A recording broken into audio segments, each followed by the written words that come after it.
समुद्र के किनारे पर एक गुरु का बहुत ही अद्भुत आश्रम था। जितना अद्भुत आश्रम था, उससे कहीं ज्यादा अद्भुत वहां पर रहने वाले गुरु थे। उस सन्यासी ने अपना पूरा जीवन विज्ञान और अध्यात्म के नाम पर लिख दिया था। संध्या के समय पास के ही गांव से कुछ युवक उस सन्यासी के उपदेश सुनने के लिए उस आश्रम में पहुंच जाते थे। एक दिन संध्या उपदेश में एक युवक ने गुरु से एक सवाल किया। उसने कहा कि गुरुदेव, मन बहुत ही विचित्र है।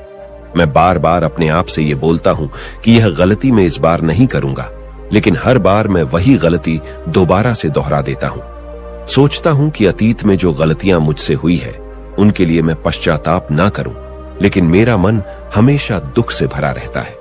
आप कहते हैं कि ध्यान सब दुखों को मिटा देगा, लेकिन मैं रोज ध्यान करता हूं, लेकिन उस ध्यान का मुझे कोई फायदा नहीं मिलता। ऐसा क्यों होता है?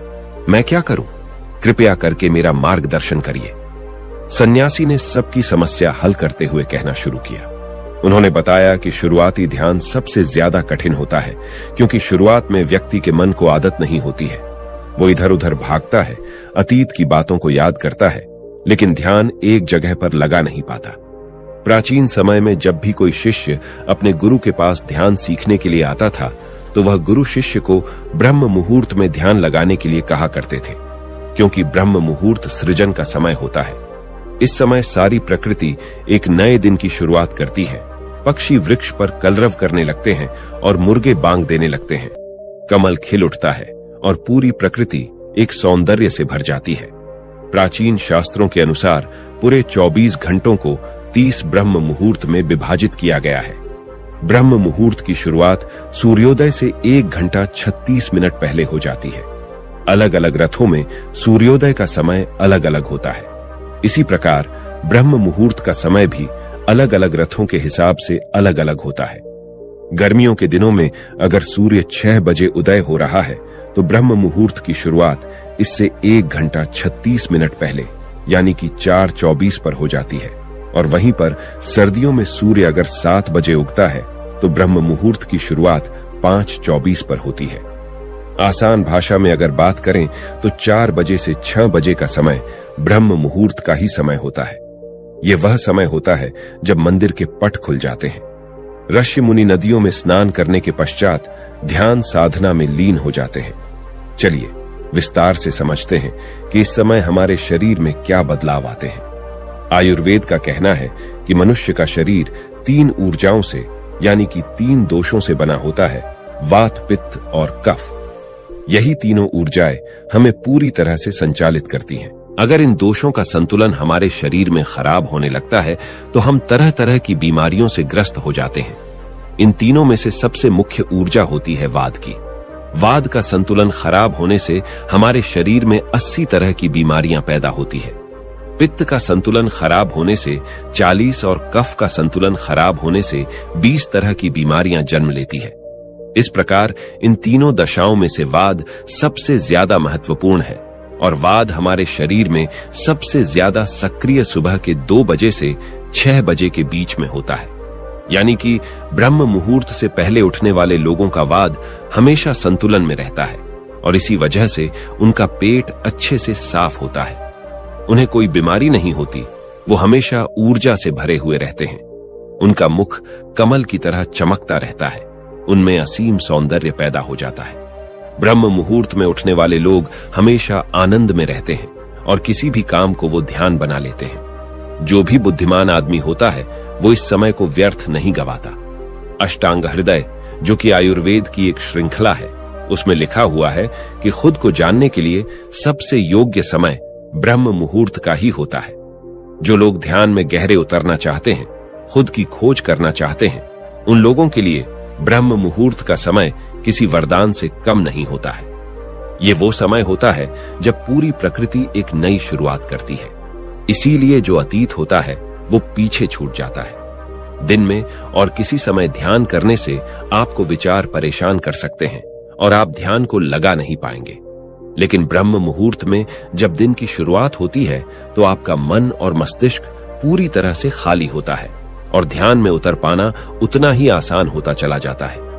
एक बार तथागत यानी कि बुद्ध के प्रिय शिष्य आनंद ने उनसे पूछा था कि हे तथागत, ब्रह्म मुहूर्त का समय आपके लिए कितना महत्वपूर्ण होता है।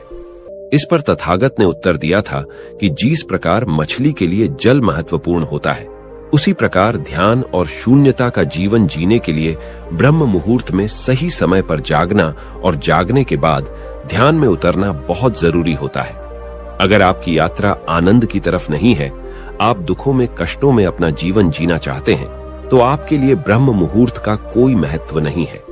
लेकिन अगर आप अपने जीवन में आनंद चाहते हैं, खुशी चाहते हैं, हमेशा ऊर्जा से भरा हुआ महसूस करना चाहते हैं, तो यह जरूरी हो जाता है कि बुद्धिमानों की तरह आपको भी ब्रह्म मुहूर्त का पूरा उपयोग उठाना चाहिए।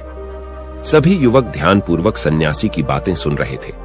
सन्यासी ने ब्रह्म मुहूर्त पर वैज्ञानिक दृष्टिकोण पेश करते हुए सभी युवकों को बताया कि हमारे मस्तिष्क के ऊपरी हिस्से पर पीनियल नाम की एक ग्रंथि होती है, जो कि मेलाटोनिन नाम का एक हार्मोन रिलीज करती है, जो हमारे शरीर में आनंद की उत्पत्ति का कारण होता है। ये वही हार्मोन होता है जितने अच्छे से और जितनी ज्यादा मात्रा में पीनियल ग्लैंड मेलाटोनिन नाम का ये हार्मोन रिलीज करती है, उतना ही आनंदित हम रहते हैं। लेकिन जैसे ही हम सूर्य के संपर्क में आते हैं, ये मेलाटोनिन नाम का हार्मोन अपने आप नीचे गिरना चालू हो जाता है। और इसी वजह से जो लोग देर से उठते हैं, अक्सर ऐसे लोग बिना कोई कारण ही तनाव में रहते हैं। उन्हें खुद समझ में नहीं आता कि उनके अंदर तनाव किस बात का है। छोटी छोटी बातों पर गुस्सा आना, चिंता में रहना, ये सारे स्वभाव उनके अंदर पाए जाते हैं। शरीर और मन मस्तिष्क की यह सारी प्रक्रिया मेलाटोनिन नाम के हार्मोन का द्वारा ठीक से रिलीज ना हो पाना, इसी के कारण कुछ इंसानों का स्वभाव ऐसा हो जाता है।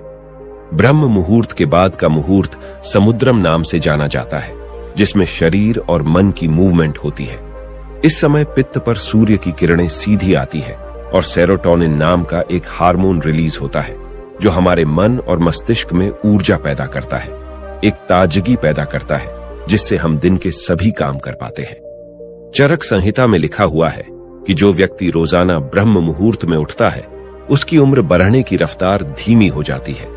जिन लोगों के चेहरे पर झुर्रियां समय से पहले आने लगी है, जिनके बाल पकने लगे हैं, ऐसे लोग अगर नियमित रूप से ब्रह्म मुहूर्त में जागने का अभ्यास करें, तो कुछ ही समय में वो पाएंगे कि उनके चेहरे की झुर्रियां और उनके बाल पूरी तरह से ठीक हो चुके हैं।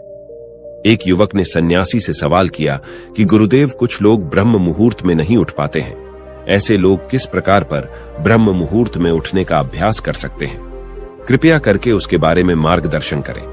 सन्यासी ने कहना शुरू किया कि ब्रह्म मुहूर्त में जागने के लिए इस जरूरी हो जाता है कि पिछली रात्रि आप सही समय पर निद्रा में चले जाएं। अगर आप सही समय पर नींद नहीं लेंगे, तो आप ब्रह्म मुहूर्त में पूरी ऊर्जा के साथ नहीं उठ पाएंगे। आप ब्रह्म मुहूर्त में उठने के बाद भी थका थका महसूस करेंगे। आपको नींद आएगी, झपकी आएगी और आप पूरी तरह से ध्यान नहीं लगा पाएंगे। इसलिए जरूरी हो जाता है कि ब्रह्म मुहूर्त के समय का पूर्णतः उपयोग करने के लिए आप योग निद्रा का अभ्यास करें। योग निद्रा में नींद गहरी होती चली जाती है और कुछ ही समय में आपकी नींद पूरी हो जाती है। युवक ने अगला सवाल पूछा कि गुरुदेव, ब्रह्म मुहूर्त में किस प्रकार की दिनचर्या का पालन करना चाहिए? सुबह उठते ही सबसे पहले क्या करना चाहिए और किस प्रकार ब्रह्म मुहूर्त के समय का पूरी तरह से उपयोग करना चाहिए? सन्यासी ने सबको चेतावनी देते हुए समझाया कि जितने भी योगी महात्मा होते हैं, सन्यासी होते हैं, वो ब्रह्म मुहूर्त में स्नान और शौच आदि करने के बाद सीधा ध्यान में बैठते हैं, क्योंकि इस समय ध्यान करना सबसे आसान होता है।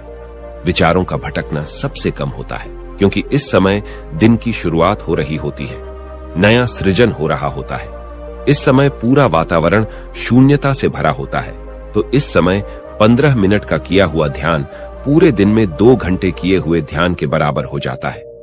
आप सिर्फ 15 मिनट ध्यान करने के बाद वही अनुभव कर पाएंगे जो एक योगी, जो एक सन्यासी, जो एक महात्मा, जो एक गुरु गहरे ध्यान में जाने के बाद अनुभव करता है। तो सबसे पहले ब्रह्म मुहूर्त में उठने के बाद, स्नान और शौच इत्यादि करने के बाद सीधे ध्यान में प्रवेश कर ले।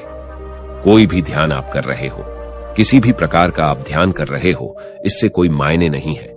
जिसका भी आप पालन करते हो, उसका ब्रह्म मुहूर्त में उठते ही पालन करने का अभ्यास करें, और कुछ ही समय बाद आप खुद ही यह अनुभव करेंगे कि आप कितने गहरे आनंद को प्राप्त कर चुके हैं। आप इतने गहरे ध्यान को कभी अनुभव नहीं कर पाएंगे जितना गहरा ध्यान आप ब्रह्म मुहूर्त में अनुभव कर सकते हैं। जिन लोगों ने ध्यान की यात्रा की सिर्फ शुरुआत की है या फिर जो शुरुआत करना चाहते हैं, उनके लिए तो ब्रह्म मुहूर्त बहुत ही वरदान साबित होगा। सन्यासी ने चेतावनी देते हुए बताया कि कुछ लोग ब्रह्म मुहूर्त में जागने के बाद भी उस समय का सही उपयोग नहीं करते हैं। कुछ लोग अपना मोबाइल फोन यूज करने लगते हैं, तो कुछ लोग किसी से बातें करने लगते हैं। लेकिन इस समय अगर आपका